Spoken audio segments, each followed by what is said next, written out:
안녕하세요. 주토피아 채널의 제이입니다. 오늘은 9월 FOMC를 리뷰하면서 요약과 정리를 하는 시간을 가져보도록 하겠습니다.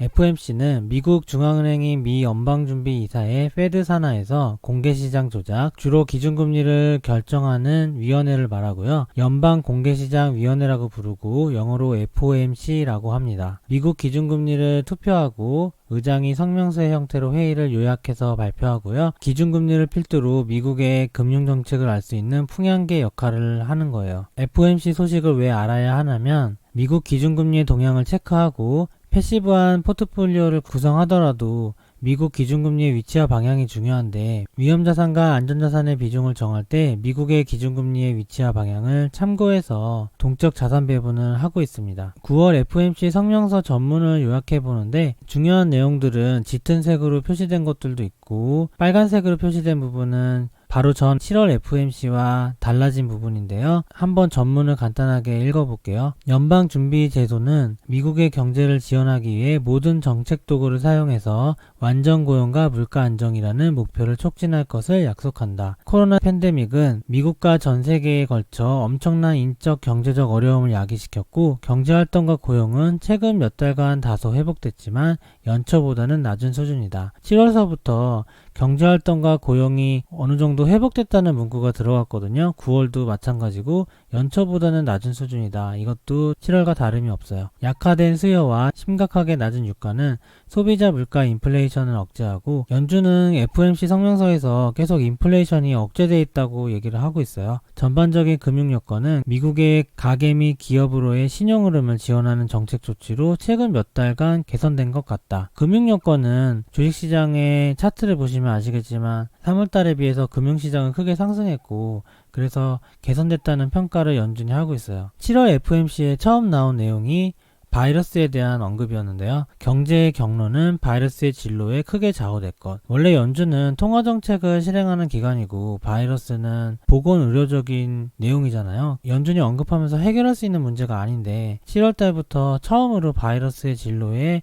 경제가 연관되어 있다는 언급을 하면서 어떻게 보면 연준의 한계 너머에 있는 요소들로 인해서 경제가 좌우된다는 느낌을 주었었는데요. 현재 진행 중인 위기는 단기적으로 경제활동과 고용, 물가에 큰 부담이 될 것이며 중기적으로는 경제 전망에 대해서도 상당한 위험을 내포할 것이다. 여기 빨간색은 9월달에 많이 수정된 문구들인데 8월달에 잭슨홀 미팅에서 평균 물가 목표제 AIT라는 개념을 처음으로 소개를 했는데 그때는 앞으로 이렇게 할 것이다 라고 간단하게 언급한 정도였고 9월 FOMC 성명서에서 어떤 식으로 구체적으로 나올지 그런 게 시장의 큰 관심사였는데 AIT 문구를 넣으면서 거기에 관련된 성명서가 많이 바뀌었어요. 그래서 이렇게 빨간색으로 많이 바뀌었고 다음에도 큰 단락이 다 변화했는데 한번 살펴볼게요. AIT에 관련된 물가에 대한 언급인데 위원회는 완전 고용과 장기적으로 2%의 물가를 달성하는 것을 추구한다. 여기서 예전에는 대칭적인 2% 물가라고 얘기했었는데 지금은 장기 평균 물가가 2%를 추구한다. 뭐 이런 느낌으로 바뀐 거예요. 구체적으로 보면 물가가 지속해서 장기 목표를 밑돌고 있다. 맞죠? 지금 2% 한참 밑으로 장기간 지속되고 있죠. 일정 기간 물가가 2%를 완만하게 웃돌아 완화적인 통화정책을 계속 수행하면 그리고 고용이 많이 회복이 되고 팬데믹이 극복이 되면 어쨌든 물가가 오를 수도 있겠죠. 경기가 회복하면서. 그러면 일정 기간 동안 물가가 완만하게 올랐다고 치면 어쨌든 2% 위로 올라갈 수도 있을 거 아니에요. 현재는 2% 아래로 장기간 지속하고 있죠. 근데 어느 순간에 2%를 넘을 거고 2% 이상으로 많은 시간이 흐르겠죠. 물가와 시간의 평균을 해서 그 장기 시간 동안 평균 물가가 2%가 되도록 맞춘다는 거예요. 지금 만약에 2%가 못 미치는 기간이 길다면 2% 이상이 되는 기간도 길 수 있겠죠. 그렇게 해서 평균 물가를 정해서 2%가 크게 넘어가지 않으면 금리를 올리지 않겠다는 거예요. 그러니까 예전과 다른 점은 뭐냐면 예전에는 2% 근처만 가도 바로 선제적으로 금리를 올렸었거든요. 그러니까 연준은 예전서부터 1980년 마지막 위기서부터 인플레이션 파이터 역할을 해왔기 때문에 지금 1980년부터 2020년까지 거의 3, 40년 동안 장기 디플레이션 사이클의 세계 경제가 있고, 거기서 연준의 역할은 항상 경제 위기 때 금리를 낮췄다가 경기가 회복될 때, 금리가 올라갈 때 선제적으로 기준금리를 올려서 물가를 조정을 했었어요. 그게 예전에 했던 거고요. 지금 처음으로 몇십 년 만에 목표를 바꾸겠다, 물가가 평균 2%가 될 때까지는 기준금리를 올리지 않겠다, 이런 식으로 변경을 한 거죠. 그러니까 예전보다 훨씬 더 기준금리를 올리는 속도나 행동이 늦어질 수 있겠죠. 물가가 충분히 평균 2% 이상이 돼야지 기준금리를 올린다는 논의와 실행을 한다는 거죠. 여기까지만 보면 완화적인 통화정책 스탠스를 유지할 거라는, 어떻게 보면 강력한 신호를 준 거죠. 예전의 기준대로 하면 시장에서는 경기가 조금만 회복돼도 물가가 오를 거라고 예상을 하기 때문에 이미 시장금리는 위로 올라가고 있어요. 기준금리를 올릴 거라는 예측을 하고 미리 움직이는 거예요. 근데 지금 연준이 AIT를 도입하면서 물가가 2% 이상이 단기간에 된다고 올리는 게 아니고 장기 평균 2% 돼야지 올릴 거니까 앞으로 쭉 시간이 있어, 아직까지는 안 올릴 거야, 이런 식으로 연준이 하면 시장금리가 급격하게 올라가진 않겠죠. 연준이 기준금리를 올리는 게 바로 올리는 게 아니고 시간이 필요로 하니까 시장금리도 전보다는 완만하게 상승하겠죠. 지금 미국 경기가 안 좋은데 실물 경기가 회복하려면은 수년간이 필요하다고 연준이 판단하고 있거든요. 근데 그 기간 동안 지표들이 좋아질 수 있잖아요, 경기가 회복하면서. 그러면 시장금리가 급격하게 오르면서 장기채 금리나 회사채 금리에 악영향을 미치는 걸 막아주기 위해서 연준은 기준금리를 최대한 낮은 상태로 안정적으로 유지하고 싶은데, 거기에 따른 이론적인 어떤 근거를 마련한 거라고 보시면 돼요, AIT가. 그래서 장기 물가 기대가 2%에 잘 고정되는 것을 목표로 한대요. 위원회는 연방기준금리 목표치를 0에서 0.25%, 이게 제로금리죠, 미국의, 유지하기로 결정했다. 계속해서 제로금리 이후로 같은 문구고요. 다른 문구는 고용시장의 상황이 위원회가 완전 고용이라고 평가하는데 부합하는 수준에 도달하고 물가가 2%까지 오르고 일정 기간 2%를 완만하게 웃도는 궤도를 도달할 때까지 이 목표 범위를 유지한다. AIT에 관련된 내용 쓴 거죠. 2% 된다고 무조건 올리는 게 아니고 일정 기간 2% 완만하게 웃돌아서 그 이후에 평균 2%가 될 때까지 연준을 기다리고 그 이후에 기준금리를 올릴 수도 있다, 이런 얘기를 한 거죠. 연준은 또한 향후 몇 달 동안 국채화 기간에 모기지 담보부 증권 MBS죠, 보유 규모를 최소한 현재 속도로 확대할 것이고 시장의 원활한 기능을 유지하고 완화적인 금융여건 촉진을 도울 것이다. 여기서 환매 조건부 채권 레포라고 하는데요, 매입을 지속할 것이다 라는 문구가 계속해서 있었거든요. 지난 몇 번의 FOMC에서 계속 나왔던 내용인데 그게 이번에 사라졌어요. 실제로 연준의 대차 대조표를 보면 레포의 유동성 공급을 좀 줄이고 있긴 했었거든요. 예전에는 말로는 계속 공급할 거라고 하면서 조정을 했었는데 지금은 성명서 전문에도 레포의 언급은 빼놨어요. 그만큼 금융시장의 어떤 유동성 리스크가 크게 날 거라고 생각하지 않는 것 같아요. 이를 통해서 가계와 기업으로의 신용흐름을 지원할 것이다. 그리고 여기 6번이 다 새로 바뀐 거예요. AIT의 도입에 따른 문구가 또 수정된 건데 여기는 번호에다가 빨간색 표시를 해봤고, 통화정책의 적절한 스탠스를 평가함에 있어서 위원회는 입수되는 정보가 경제 전망에 미칠 영향을 계속해서 모니터링 할 것이다. 만약 목표 달성을 지연시키는 위험이 발생할 경우 통화정책 스탠스를 적절하게 조정할 것이고, 공중보건과 노동시장 상황, 물가 압력 및 물가 기대, 금융 및 국제 문제 전개 등을 포함한 다양한 범위의 정보를 고려할 것이다.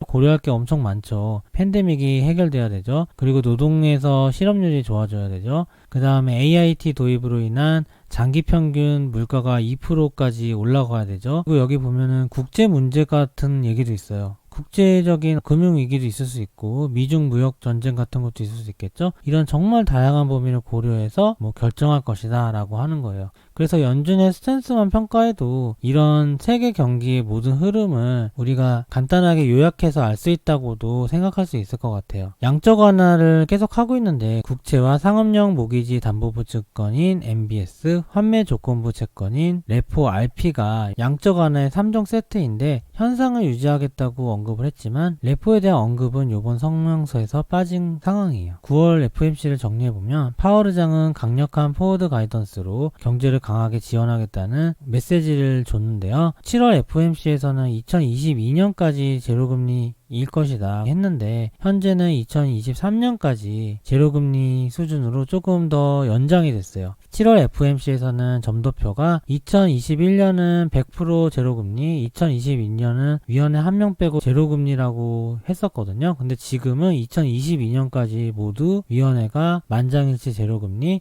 2023년에는 3명 빼고서 제로금리를 예측했대요. 그러니까 예전보다 제로금리 기간이 최소 1년 정도는 더 길게 예측하고 있죠. 그리고 8월 말에 잭슨홀 미팅에서 언급한 것도 5년마다 AIT 도입 같은 타겟 물가 목표제를 변경할 수 있다고 얘기했거든요. 거기서 느껴지는 게 최소 5년 정도는 제로금리 할 수도 있다. 왜냐면 지금 대칭적으로 2%가 되는 게 5년이 부족할 수 있거든요. 현재 입장에서. 만약에 물가가 완만하게 오른다고 생각하면 AIT 기준으로 최소 5년은 제로금리 할 것 같은데 그 기준을 계속 유지할지 아닐지를 5년마다 정하겠다 하니까 제로금리가 5년 이상 갈 수도 있다. 이런 느낌이 많이 났었어요. FOMC에서는 포워드 가이던스로 언제까지 제로금리 할 거다라고 언급을 해주잖아요. 근데 지금 또 1년 정도 연장이 됐죠. 그래서 유동성이 공급되는 제로금리 시간이 계속해서 길어지는 걸 볼 수 있고요. 기준금리를 제로금리로 동결했고 연준은 현재 위기를 극복하고 완전고용과 장기평균 2% 물가라는 목표를 달성할 때까지 금리와 정책을 유지하겠다고 했죠.